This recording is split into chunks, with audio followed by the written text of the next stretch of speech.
Hello friends, তো আশা করি সবাই ভালো আছো। তো আজকের যে চ্যাপ্টারটা ডিসকাশন সেটা হচ্ছে অ্যাটেনশন, যেটা তোমরা দেখেছো।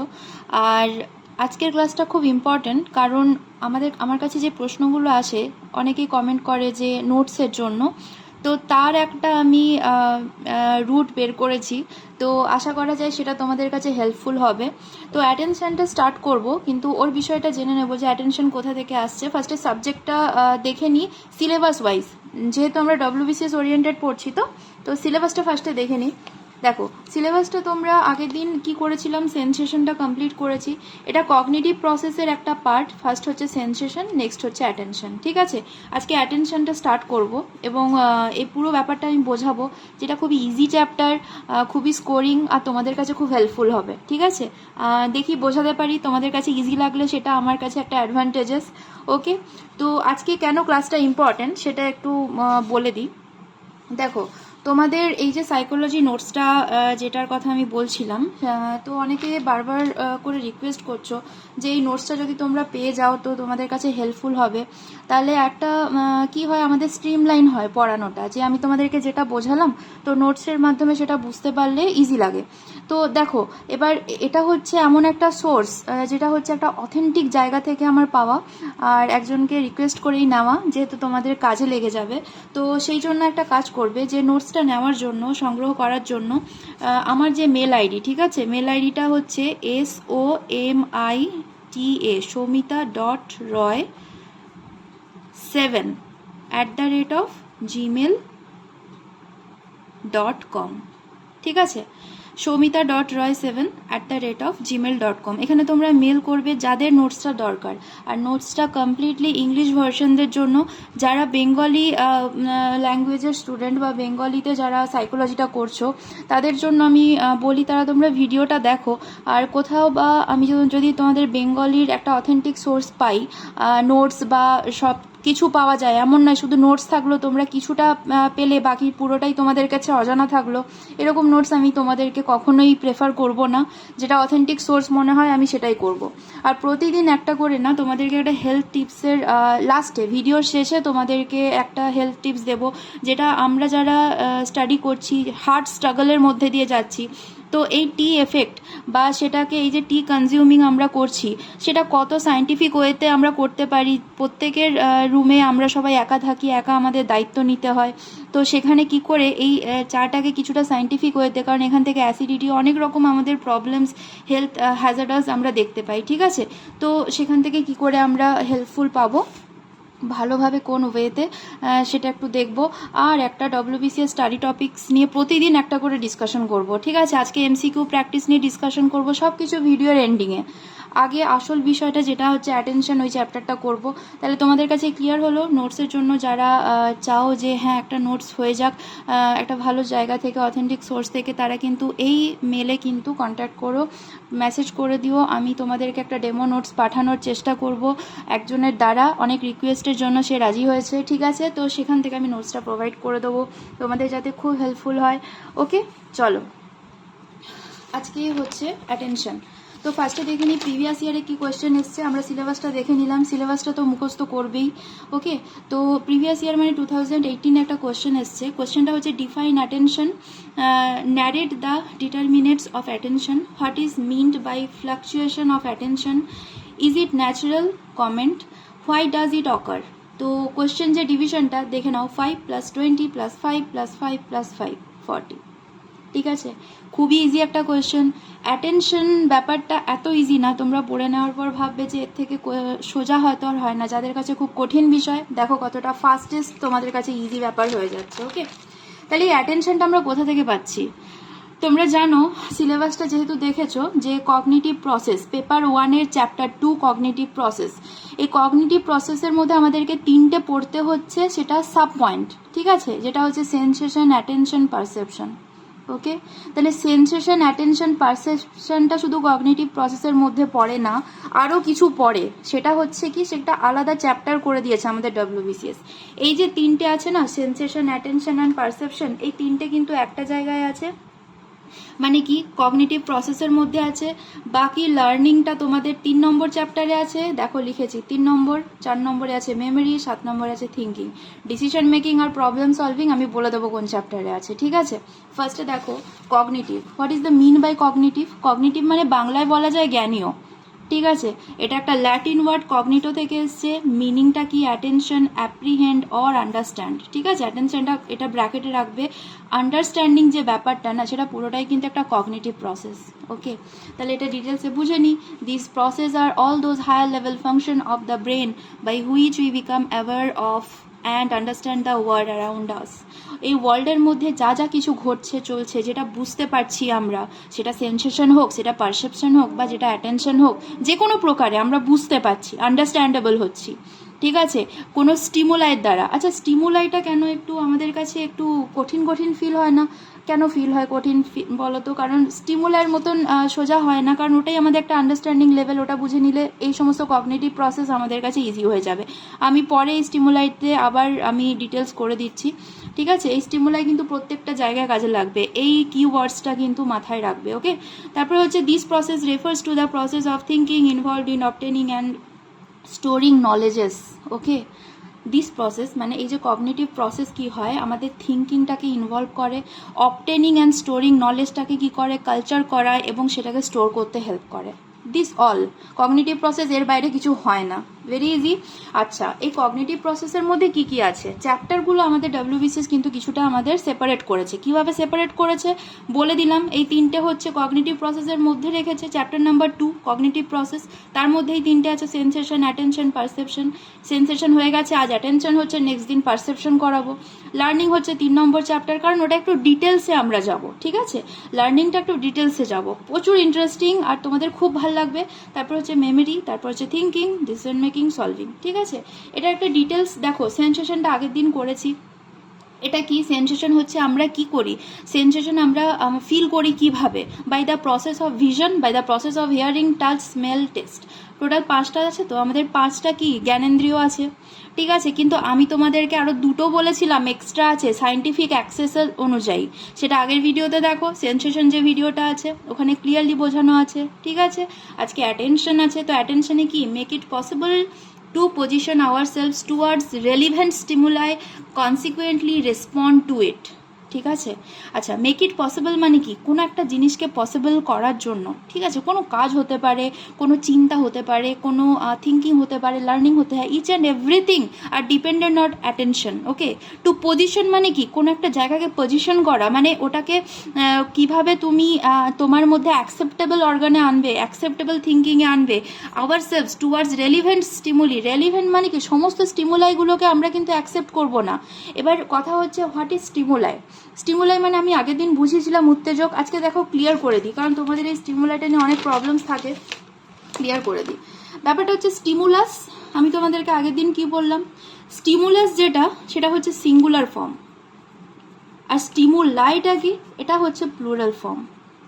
স্টিমুলাসটা কি, স্টিমুলাসটা এভরিথিং, সেটা কোনো অবজেক্ট হতে পারে, সেটা কোনো পার্সন হতে পারবে, যেটা এভরিথিং, যেটা কোনো নলেজ হতে পারে, যেখান থেকে আমরা উত্তেজিত হয়ে যাই। তার ইংলিশ ট্রান্সফর্মটা কি, a stimulus is anything that can trigger a physical or behavioural change. The plural of stimulus is stimuli, এটা কিন্তু মাথায় রেখো। বিহেভিয়ারাল চেঞ্জ কেমন আসে আমি তোমাদেরকে আগের দিন বুঝিয়েছি, সেই ভিডিওসটা অবশ্যই দেখো সেন্সেশনের, তো সেখানে স্টিমুলাসটা ক্লিয়ার করেছি। যে ধরো হঠাৎ করে কোথাও ধরো কোনো তুমি হয়তো বাড়িতে ফিরছো, বাড়িতে ফিরে দেখছো তোমার পাশের বাড়িতে কোথাও হয়তো দাউ দাউ করে আগুন জ্বলে উঠেছে, অটোমেটিকলি একটা তোমার স্টিমুলাই কাজ করবে, যেটাকে তুমি প্রেফারেন্স দিচ্ছ, অ্যাটেনশন দিচ্ছ, সঙ্গে সঙ্গে তোমার ব্রেনের মধ্যে কাজ করে যাচ্ছে যে ফ্যামিলিতে একটা ছোট বাচ্চা আছে, বা অনেকগুলো হয়তো ওদের কোনো ইম্পর্টেন্ট জিনিস থাকতে পারে, হঠাৎ করে লাগলো কেন, মানুষগুলো সব সেভ আছে কিনা। This all kinds of thing which we are giving the main preference, that is called stimuli. তো সব কিছুকে তুমি ওখানে যখন ওই রকম একটা ঘটনা ঘটছে, তুমি নিশ্চয়ই পাশের বাড়িতে কি হচ্ছে, পাশের বাড়ি থেকে জানলা দিয়ে তাকাচ্ছে, বা পাশের বাড়িতে কাদের মধ্যে ঝগড়া হচ্ছে, ওদিকে তোমার অ্যাটেনশন যাবে কি কোনোভাবে? Is it possible? না, কখনোই নয়। আমাদের স্কুলে ফার্স্টে কি বলে, যখন আমাদের প্রেয়ার হয় তারপরে কি বলে, অ্যাটেনশন বলে তো, কারণ কি আমাদের স্টিমুলাইটা তখন সব দিকে বিক্ষিপ্তভাবে আছে। তো আমাদের এই অ্যাটেনশনটা গ্র্যাব করার জন্যই আমাদের টিচার বা হেড টিচার যিনি প্রেয়ারে দাঁড়ান উনি বলেন কি আমাদের এই যে একটা অ্যাক্সেস পাওয়া, মানে টোটাল একটা অ্যাক্সেস পাওয়া, মেন্টালি থিঙ্কিং সমস্ত দিক থেকে অ্যাক্সেস পাওয়ার জন্য কিন্তু অ্যাটেনশন ওয়ার্ডটা ইউজ করে থাকে। ঠিক আছে, আচ্ছা এটাই হচ্ছে ব্যাপার। তাহলে অ্যাটেনশনের আসি ডেফিনেশনে। দেখো, what is the definition of attention? Attention is defined as the process of paying focus of a particular stimulus while presenting in many stimuli. ঠিক আছে, অ্যাটেনশন ডিফাইন করে কি প্রসেস অফ পেইং ফোকাস, যে কোনো একটা দিকে ফোকাস করতে, of a particular stimulus, কোনো একটা পার্টিকুলার স্টিমুলাসের দিকে, হোয়াইল যখন প্রেজেন্ট করা হচ্ছে, মেনি স্টিমুলাস হবে না, স্টিমুলাই হবে, কারণ কি স্টিমুলাই দা প্লুরাল ফর্ম। অনেকগুলো জিনিসের মধ্যে, অনেকগুলো অবজেক্টের মধ্যে বা অনেকগুলো উত্তেজিত জিনিসের মধ্যে তুমি একটা জিনিসকে পার্টিকুলার, যখন একটা জিনিসকে তুমি ফোকাস করবে, অ্যাটেনশন দিবে, উত্তেজক, সেটাই হচ্ছে তোমার কি বলা হবে অ্যাটেনশন। ভেরি ইজি না? ঠিক আছে, এবার একটু এক্সাম্পল দিয়ে যখন বুঝবো না তখন বিষয়টা আরও ক্লিয়ার হয়ে যাবে। দেখো এরপর কি আছে, সিলেক্টিভ অ্যাটেনশন। বিষয়টা কি একটু কঠিন লাগলো? হ্যাঁ, ইংলিশ ওয়ার্ডটা হয়তো কঠিন লাগতে পারে, কিন্তু যখন বুঝে নেবো এর থেকে সোজার কিছু হয় না। ঠিক আছে, সিলেক্টিভ অ্যাটেনশন কি? দেখো এটা কি, এটা সামথিং একটা সাইন্টিফিক কিছু মনে হচ্ছে না? আরে কিছুই না, এটা একটা চালুনি ভেবে নাও তো। আমাদের মারা কি করে, আটা যখন রুটি করে তখন চালুনি দিয়ে সেই আটাকে কি করে আমাদেরকে ঝিরঝিরিয়ে নেয়, আর নিচে কি হয় ফাইন একটা আমাদের ফ্লাওয়ার আসে, সেই ফ্লাওয়ারটাকে আমরা মেখে, মানে সেটা আমরা মেখে আটার রুটি বানাই। সেম থিং, ধরো আমরা কখনো কোনো জলকে, ধরো কিছু জলের মধ্যে পার্টিকলস আছে, তো সেই জলটা কখনোই আমাদের খাওয়ার যোগ্য নয়, আয়রন আছে, তাহলে আমরা কি ফিল্টারিং প্রসেসের দ্বারা সেই আয়রনকে গার্ড করে দিয়ে আমাদের কিন্তু স্বচ্ছ জলটা আসে। তাহলে কি ওই পার্টিকলসগুলো সঙ্গে আসে? নিশ্চয়ই না। এই যে নেটের মধ্যে সেই পার্টিকলসগুলো আটকে যায়। ঠিক আছে, এই পার্টিকলসগুলো যে আটকে যায়, একটা জলের মধ্যে যে আয়রন থাকে বা পার্টিকলস থাকে যে আটকে যায়, সেটাই হচ্ছে কি আনওয়ান্টেড অ্যাটেনশন, যেগুলোকে আমরা মানে কখনো চিন্তা ভাবনা করি না বা ফোকাস দিই না। কোনটাকে ফোকাস দিই? ওই যে বললাম একটা স্মল অ্যামাউন্ট মেসেজ, যেটাকে আমরা একটা জায়গাতেই অ্যাটেনশন, তুমি একসঙ্গে 5টা সাবজেক্ট করতে পারবে না। হয়তো ভাবলে যে হ্যাঁ এই সাবজেক্টটা আমার উইক আছে, তাহলে কি হবে, ওই 4টে সাবজেক্টকে তুমি ফোকাসের বাইরে রেখে দিলে, মানে ওটা তুমি ফিল্টার করে দিলে, দিয়ে তুমি যখন একটা সাবজেক্ট, পার্টিকুলার একটা সাবজেক্টের প্রতি অ্যাটেনশন দিলে না, that is called selective attention. পুরো ব্যাপারটা ক্লিয়ার হয়েছে তো? ওকে, তারপরে এটা আমি বলি, এই যে পুরো ব্যাপারটা যে ফলো আপ নেওয়া হয়েছে না, যে অনেকগুলো মেসেজেসের মধ্যে ফিল্টার্ড হয়ে তুমি যখন অ্যাটেন্ড করছো, তার মানে একটা small amount of message, small amount of stimuli, মানে particular one stimulus is happening with your mind. Okay, and all the others means not interested or not important stimuli, they are not going into your mind.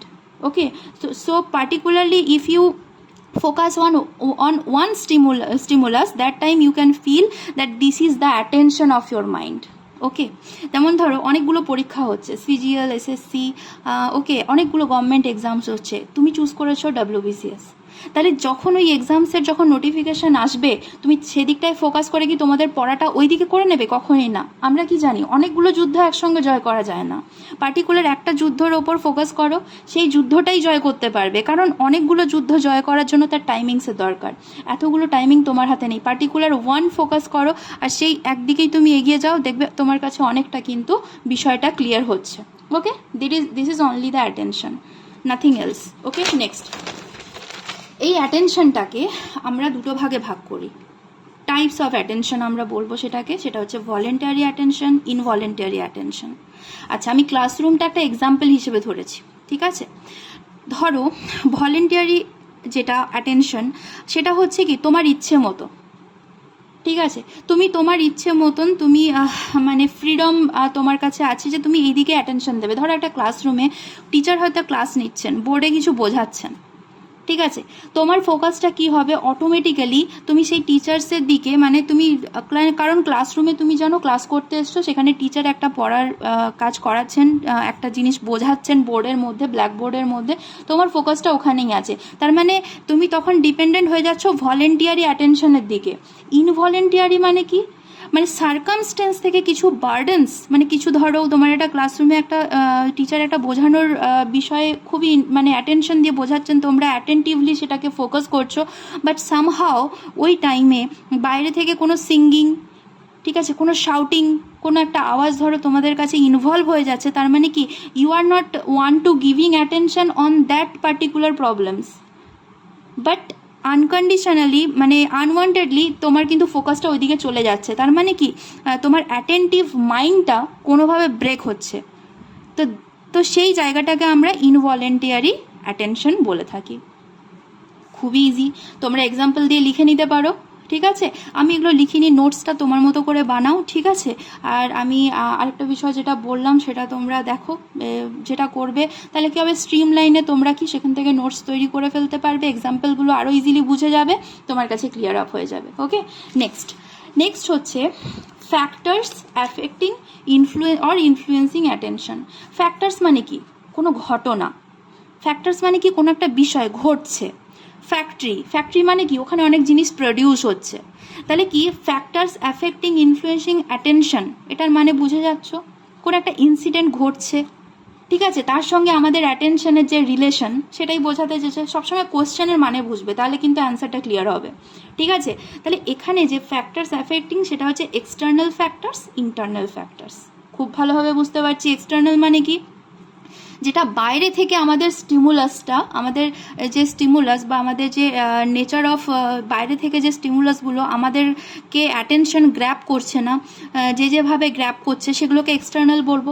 কারণ stimulus সবসময় outsider, stimulus সবসময় outsider. সে বাইরে থেকে যখনই তুমি কোনো জিনিসকে দেখবে তুমি অটোমেটিক উত্তেজিত হবে, এক্সাইটমেন্ট কাজ করবে, তখন তোমার বিহেভিয়ারাল চেঞ্জ আসবে, তো তোমার বিহেভিং চেঞ্জ আসবে, তোমার কিছুটা হলেও অ্যাটিটিউড চেঞ্জ আসবে। তো সব কিছু ডিপেন্ড করছে আউটসাইডিং স্টিমুলাস থেকে, ঠিক আছে। তাহলে এক্সটার্নাল ফ্যাক্টরসের মধ্যে কি পড়ছে ফার্স্ট দেখে নাও, যেটা হচ্ছে nature of stimulus. Fine, nature of stimulus. এবার দেখো নেচার অফ স্টিমুলাসটা কীরকম, একটা এক্সাম্পল দিই, তোমরা কিন্তু এটা খাতায় নোট ডাউন করে নাও। নেচার অফ স্টিমুলাসের একটা এক্সাম্পল দিই। ধরো কোনো একটা জায়গায় তুমি গেছো, সেখানে যাওয়ার পর তুমি দেখছো চারিদিকে চিৎকার চেঁচামেচি খুব সাউন্ডিং হচ্ছে, মানে খুব সেখানটায় মানে এমন একটা সিচুয়েশন, খুব একটা মানে কোনো একটা সফট কোনো একটা ওয়েদার না, সবসময় একটা কীরকম একটা নন অ্যাটেন্টিভ ওয়েদার, সেখানে সব চিৎকার চলছে, শোরগোল চলছে। কিন্তু সামহোয়ার দেখছো একটা ব্যক্তিকে, সে কিন্তু ওই চিৎকার চেঁচামেচিতে পার্টিসিপেট করছে না, ঠিক আছে। কামলি সে একটা সাইডে বসে কোনো একটা বিষয় চিন্তা করছে। তাহলে এতগুলো যে চিৎকার চেঁচামেচির মধ্যে তুমি সেই ব্যক্তিটার ওপর স্পেশাল একটা স্টিমুলা অ্যাটেনশন কাজ করলো, কারণ কি ওই যে ব্যক্তিটা যে বসে আছে সেটা কেন বসে আছে তার উপর একটা স্পেশাল ফোকাস তোমার গেল। তো that is called nature of stimulus, ঠিক আছে। কারণ ওই যে স্টিমুলাসটা তুমি যখন দেখলে অটোমেটিক্যালি তুমি ফিল করলে যে হ্যাঁ, এই যে একটা শোরগোলের মধ্যে ওই ব্যক্তিটা কিন্তু নিজেকে একটা সেপারেট জায়গায় রেখেছে, আর সেই জায়গাটার উপর অ্যাটেনশন তোমার কিন্তু গেল। That is called nature of stimulus. Okay, next হচ্ছে ইন্টেন্সিটি অফ স্টিমুলাস, ঠিক আছে। আচ্ছা, সব থেকে ইজি এক্সাম্পল হচ্ছে বাল্ব। ধরো আমার এই ভিডিওটা যদি একটু লো বাল্বে ইন্টেন্সিটিতে আমি দিতাম, ঠিক আছে। লো বাল্ব ইন্টেন্সিটি মানে ধরো একটা ছোট বাল্ব জ্বলছে, খুব হালকা লাইট জ্বলছে, তোমরা ঠিকভাবে দেখতে পাচ্ছ না, তো তোমাদের অ্যাটেনশনটা কি গ্র্যাব হবে? তোমাদের কোথাও না কোথাও প্রবলেম হবে, হেজিটেশন হবে যে আমি ঠিক করে দেখতে পাচ্ছি না ভিডিওটা। কিন্তু যখনই আমি দেখাচ্ছি যে একটা মানে হাই ইন্টেন্সিটি বাল্ব লাগানো আছে, আর তোমরা যখন ভিডিওটাকে খুব ক্লিয়ারলি দেখতে পাচ্ছ, দ্যাট ইজ দ্য কি বলা হতে থাকে, তোমাদের একটা কমফোর্ট ফিল হচ্ছে তোমাদের অ্যাটেনশনটাকে গ্র্যাব করার জন্য। তাহলে ইন্টেন্সিটি অফ অ্যাটেনশন মানে একটা লো বাল্বে যতটা তুমি ইন্টেন্সিটি দিতে পারছো, তোমার কিন্তু একটা যখন হাই ডেন্সিটি একটা বাল্ব যখন যাবে, তখন তোমাদের intensity of attention is growing up, ঠিক আছে, তোমাদের বেড়ে যাবে অটোমেটিক্যালি। নেক্সট হচ্ছে সাইজ অফ স্টিমুলাস। এটা তো খুবই ইজি এর এক্সাম্পল। ধরো তুমি রাস্তা দিয়ে যাচ্ছ, একটা ছোট হোর্ডিং দেখতে পাচ্ছ। ছোট হোর্ডিংয়ে কি আছে? ছোট হোর্ডিংয়ে আছে যে হ্যাঁ একটা কোচিং সেন্টার, সে ছোট মতন একটা হোর্ডিং লাগিয়ে যে হ্যাঁ এখানে এই ক্লাসগুলো হয়, আপনারা এখানে যদি কোনো ক্লাস করতে চান কন্ট্যাক্ট করুন। ঠিক তার পাশে দেখো একটা বড় হোর্ডিং লাগানো আছে, সেখানে অনেক রকম সুন্দর ডিজাইন করা আছে, সুন্দর অনেক স্টুডেন্টসদের ছবি দেখা আছে, তারা একটা গুড এনভায়রনমেন্টে পড়াশুনো করছে, এরকম একটা পিকচার। পাশে লেখা আছে এই কোচিংটায় তোমরা যদি ভর্তি হও তোমাদের কিন্তু এই জায়গাটাতে কি হয়, তোমাদের সাকসেস পেতে খুব তাড়াতাড়ি হেল্প হবে। তাহলে তোমরা ওই ছোট যে হোর্ডিংটা সেটার থেকে নিশ্চয়ই একটা বড় হোর্ডিংয়ের দিকে ফোকাস বেশি যাচ্ছে। This is called the size of stimulus, this is called the size of stimulus attention. Clear হলো? ঠিক আছে। নেক্সট হচ্ছে লোকেশন। আচ্ছা, এই লোকেশনটা কীরকম ব্যাপারটা, একটা পার্টিকুলার নিউজ পেপার দেখে নাও।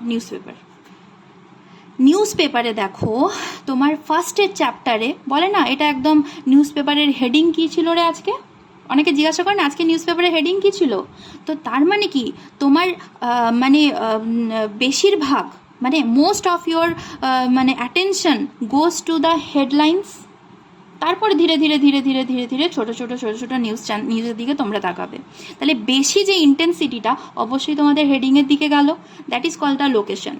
কেমন? আচ্ছা, রিপিটেশন অফ স্টিমুলাস এর এক্সাম্পল কি? ধরো প্রতিদিন তোমরা ছোটোবেলায় স্কুল যেতে, একটা রাস্তা ধরেই যেতে প্রতিদিন প্রতিনিয়ত। এবার যখন ওই রাস্তা দিয়ে যখন স্কুল যেতে দেখতে ছোট ছোট অনেক হোর্ডিং লাগানো আছে, বাট সেটা কন্টিনিউয়াসলি রিপিটেডলি, একটা বড় হোর্ডিং আছে কিন্তু সেটা একটাই আছে, কিন্তু ছোট ছোট হোর্ডিংগুলো রিপিটেডলি আছে। একবার দেখলে হোর্ডিংটা, ওখানে কি আছে, এখানে মেডিকেলের কিছু জিনিস আছে, এই মেডিকেলটা খেলে হয়তো জ্বর কমবে, বা এই মেডিসিনটা খেলে হয়তো কিছুটাই হবে। এই সেম হোর্ডিংটা তোমরা যখন বারবার দেখছো, এই বড় হোর্ডিং লাগানো থাক ছোট হোর্ডিং লাগানো থাক, তোমার কিন্তু এই অ্যাটেনশনটা গ্র্যাব করবে রিপিটেডলি। কোথায়? বারবার তোমরা যে ছোট ছোট হোর্ডিংগুলো দিচ্ছ, that is called the repetition of stimulus. মনে থাকলো? Nature of stimulus, intensity of stimulus, size of stimulus, location of stimulus, reception of stimulus, repetition of stimulus. ঠিক আছে।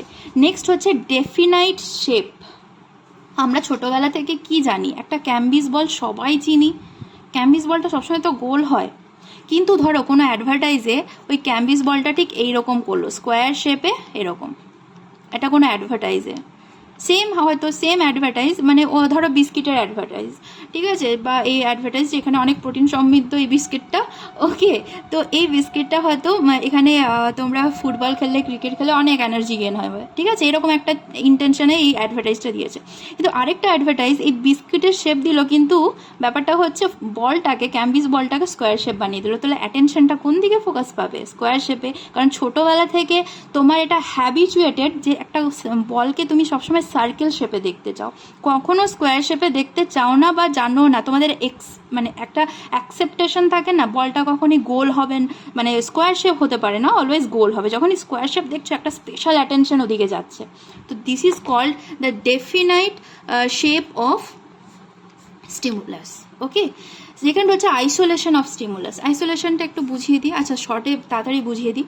আইসোলেশনটা কীরকম হচ্ছে, আমরা জানি করোনা প্যান্ডেমিক ছিল, অনেকে এক জায়গায় অনেকজন মিলে দাঁড়িয়ে আছে, ঠিক আছে, অনেকজন একটা জায়গায় প্রায় 100 জন মতো দাঁড়িয়ে আছে, বাট যখন তুমি ওখানে ওই পাবলিকের মধ্যেই গেছো, ঠিক আছে, তুমি সেই 100 জনের মধ্যে দেখছো পার্টিকুলার একটা দূরে কোথাও একটা মানুষ পার্টিকুলার এখানে দাঁড়িয়ে আছে, ঠিক আছে, এদের মধ্যেও কিন্তু নেই। তখন ওই পার্সনটাকে তুমি সিলেক্টিভ করে নিলে, ঠিক আছে, এইগুলোর মধ্যে এই মানুষটা নিজেকে আইসোলেট করেছে, that is called isolation stimulus. Clear? তারপর হচ্ছে মুভমেন্ট অফ স্টিমুলাস।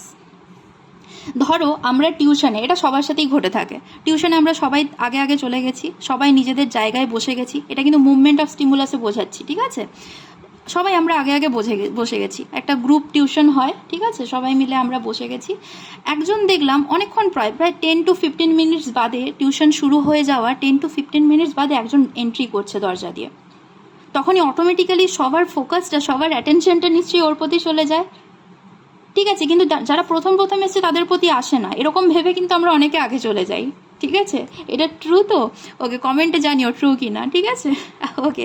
তা সবাই বসে আছি, তো যখন ওরা সবাই একজন ঢুকলো, অটোমেটিক্যালি অ্যাটেনশন গ্র্যাব হয়ে গেল তো আমাদের, that is called movement of stimulus. ঠিক আছে, তোমরা সবাই বসে আছো, কিন্তু যখন পার্টিকুলার একজন মুভ করছে, ঢুকছে, তখন কিন্তু অটোমেটিক্যালি ওই অ্যাটেনশনটা গ্র্যাব হয়ে গেল। Is it clear? Okay. Next হচ্ছে ইন্টারনাল ফ্যাক্টরস। ইন্টারনাল ফ্যাক্টরস, ফার্স্টে কি আছে? ইন্টারেস্ট, তারপরে motives, mental set up, um, meaning. তোমরা এগুলো সবাই জানো, তাও আমি একবার বলে দিই। আমি জানি তোমরা সবাই এটা খুব ভালোভাবে বোঝো, তাও একটু সোজাভাবে বুঝিয়ে দিই। যেমন হচ্ছে ইন্টারেস্টটা কি? আমরা WBCS এক্সাম দেবো, এর থেকে ভালো এক্সাম্পল আশা করি এখন আর হয় না আমাদের কাছে, যারা যারা এই ভিডিওটা দেখছি। তো WBCS এক্সাম দেবো, ইন্টারেস্টটা কি? আমাদেরকে এক্সিকিউটিভ পেতে হবে, ঠিক আছে, টপ হতে হবে, রাইট? তাই জন্য আমরা সাইকোলজি নিয়েছি, আমরা এখানে সাইকোলজি ভিডিওটা দেখছি ওই কারণে, ঠিক আছে? তাহলে এই যে ইন্টারেস্টটা কি? WBCS অফিসার হবো, ওয়াই? কারণ আমরা হয়তো পাওয়ার পাবো, একটা আমাদের ফিউচার সিকিউরিটি হবে, আমরা সমাজ সেবা করতে চাই, ঠিক আছে, আমার বাবা মায়েদের মুখ উজ্জ্বল করতে চাই, এইগুলো ইন্টারেস্ট থাকবে। এবার কারোর ইন্টারেস্ট পার্সপেক্টিভ আলাদা হতে পারে, ঠিক আছে? এটা ইন্টারেস্ট, এটা কি তোমাদেরকে মেন্টালি ভাবে তোমরা কিন্তু ইন্টারনালি এই ইন্টারেস্টটা গেইন করেছো, তোমাদেরকে কেউ আলাদাভাবে ফোর্সফুলি ঢুকিয়ে দেয়নি, ঠিক আছে? সেকেন্ড হচ্ছে মোটিভটা কি? যে তুমি একজন অফিসার হবে, আর অফিসার হওয়ার পর তুমি একটা সার্ভিস করবে, জনগণের সেবা করবে, ঠিক আছে? এটা হচ্ছে তোমাদের মোটিভ। ওকে, যখনই এই যে বলে না মোটিভেশনাল ভিডিও দেখো, এই মোটিভেশনাল ভিডিও কেন দেখবো? কারণ আমার মোটিভেশন আমি জানি কি, ঠিক আছে? মোটিভেশনাল ভিডিও যদি দেখি, সেটা আমাদের মাইন্ডে হয়তো 10 to 15 মিনিটস স্টে করে, বা 1 ডে স্টে করে গেল, তারপরে কিন্তু আস্তে আস্তে ওটা রিলিজ হবে। তোমার মোটিভ স্ট্রং হতে হবে যে আমি কেন WBCS অফিসার হব। হয় আমার বাবা মার মানে সম্মান বা মুখ উজ্জ্বল করব, না হলে আমরা অনেক বড় একটা পদস্থ কর্মচারী হব, ঠিক আছে? এরকম একটা ব্যাপার। এটা হচ্ছে ইন্টারনাল ফ্যাক্টর। এটা ইন্টারনালি, তুমি যখন এক্সটার্নালি মোটিভেশন নিতে চাইবে সেটা কিন্তু খুব কম স্টে করবে। সুতরাং ফার্স্ট নিজের মোটিভটা ঠিক রাখো, গোলটা ঠিক রাখো যে আমি কি হতে চাই, আর কোনো কিছু দরকার নেই, BCS ক্লিয়ার হবেই। নেক্সট হচ্ছে মেন্টাল সেট আপ। WBCS তো হবো, ইন্টারেস্টও আছে, মোটিভও আছে। মেন্টাল সেট আপটা কি? মেন্টাল সেট আপ হচ্ছে আমি কী ভাবে হব, আমার মেন্টাল সেট আপটা আমি কী ভাবে নিজেকে ইমপ্রুভ করব, এনহ্যান্স করব। সেই মেন্টাল সেট আপটা হচ্ছে আমরা রেগুলার পড়বো, ডেলি একটা এজেন্ডা বানাবো, টাইমের রেগুলেশন রাখবো, এরকম না আজকে 15 ঘন্টা পড়ে কালকে ঘুমাবো, পরশুদিন ঘুমাবো, তারপরে আবার 15 ঘন্টা পড়বো। That is not continuity. সেখানে মেন্টাল সেট আপের কিন্তু অনেকের প্রবলেম হয়ে যায়, তাই জন্য সবাই কিন্তু ওই জায়গা অবধি পৌঁছতে পারে না। So mental set up internally আসে, ওটা তোমাকে বাইরে থেকে যতই কেউ মোটিভেট করুক, ধরো কোনো একজন অফিসার আছে, তার ভাইকে সে ফোর্স করছে যে তোকে হতেই হবে WBCS, ঠিক আছে, কিন্তু কখনোই এটা পসিবল হবে না যতক্ষণ না তার মেন্টাল সেট আপ কিন্তু ঠিক আছে। ওকে, তারপরে হচ্ছে এম কি জানো, আমাদের গোল কি, কোন সালে WBCS হবো। অনেকে 2024 নাহলে 2023 এইভাবে লিখে রাখে। কোথায় লিখে রাখে? নিজের মোবাইল স্ক্রিনে।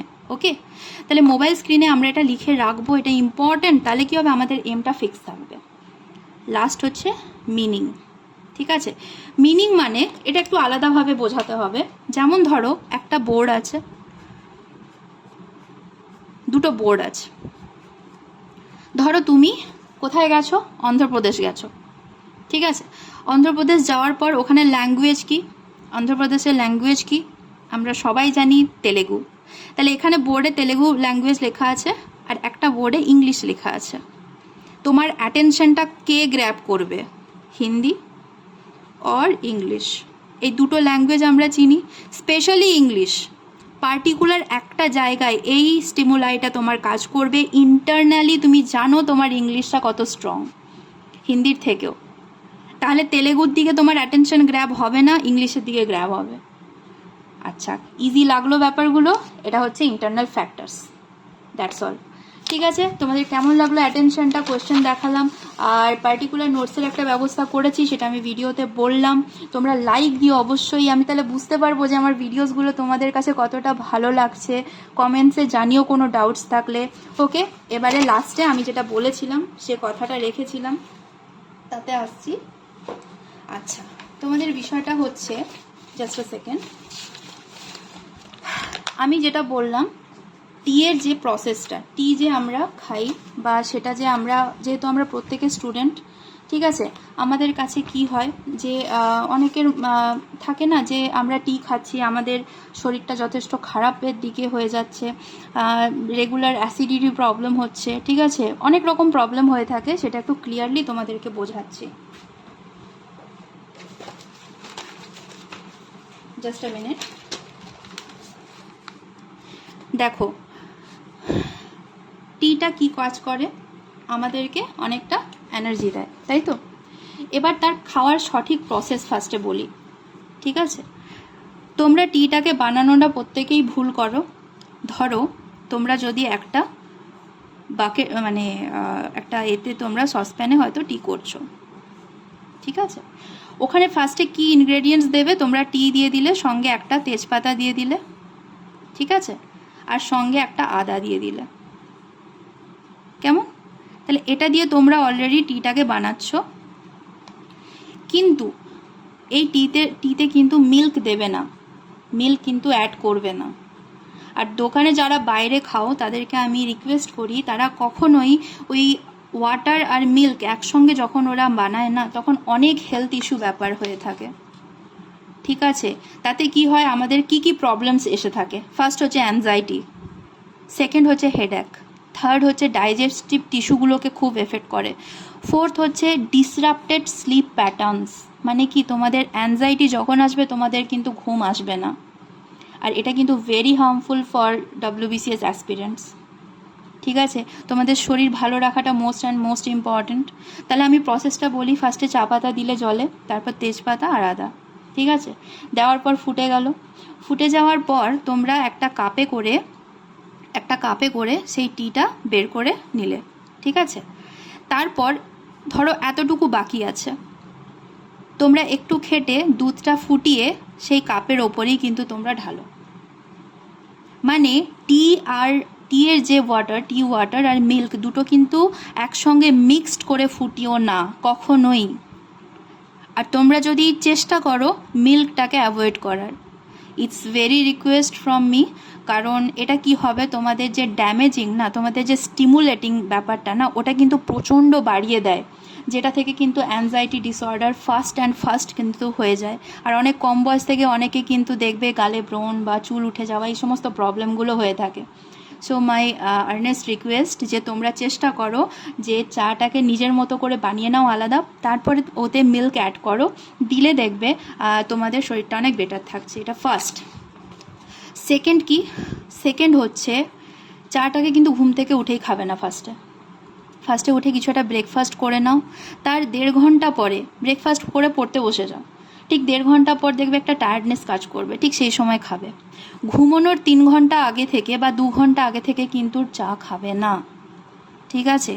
চেষ্টা করবে চায়ের মধ্যে হয় হানি দিতে, ঠিক আছে, নাহলে মিশ্রি দিতে, চিনি দেবে না, ঠিক আছে। এই দুটো জিনিস কিন্তু ফলো আপ নাও, আশা করি ঠিক হবে, ঠিক আছে। এটা গেল হেলথ ইস্যু। এটা প্রত্যেক দিন আমি চেষ্টা করব যারা হস্টেলে থেকে এত কষ্ট করে পড়াশুনো করে তাদের জন্য কিছু বিষয়গুলো আনার জন্য, যাতে তারা কোনো হেলথ প্রবলেমে যেন না ভোগে। সবাই বাবা মা ছেড়ে থাকি তো, পড়াশুনো করে তো সেই জন্য তোমরা নিজেদের হেলথকে নিজেদের ঠিক রাখতে হবে। যে প্রসেসটা বললাম করে দেখো, অনেকটা হেল্প পাবে। আচ্ছা, তারপরে হচ্ছে আমাদের WBCS এর MCQ। মার্কসম্যানের একটা বই আছে, হ্যাঁ, মার্কসম্যান, এই বইটা অতি সত্বর কিনে ফেলো। কারণ মার্কসম্যান বই থেকে কিনে ফেলে 1.5 মান্থসের মধ্যে প্রত্যেকটা সাবজেক্টকে পড়ো, প্রত্যেকটা চ্যাপ্টারকে পড়ো, দিয়ে MCQ সলভ করো, ঠিক আছে। এই বইটা কিন্তু প্রচণ্ড এফেক্টিভ, ওকে, তোমাদের এর জন্য। আর দেখবে বইটার মধ্যে চ্যাপ্টারটা পড়ার পর 10টার মধ্যে আমি ভেবে নিলাম 8টা পারলাম না, ওই জায়গাগুলোকে পেন্সিল দিয়ে আন্ডারলাইন করে নাও, দিয়ে বই থেকে ওই চ্যাপ্টারগুলোকে পড়তে স্টার্ট করো। দেখো কতটা এফেক্টিভ, কতটা তোমাদের কিন্তু কনফিডেন্ট বাড়বে, ঠিক আছে। তাহলে আজকের ভিডিও এতটুকু। তোমাদের ভালো লাগলে লাইক করো, সাবস্ক্রাইব করো, আর প্লিজ শেয়ার করে দাও। তাহলে কি হবে, অনেক ভালো ভিডিও জানতে ইচ্ছে করবে, কারণ এটা করতে অনেক টাইম লাগে। তো যাই হোক, থ্যাংক ইউ ভেরি মাচ, সবাই ভালো থেকো, ওকে, টাটা।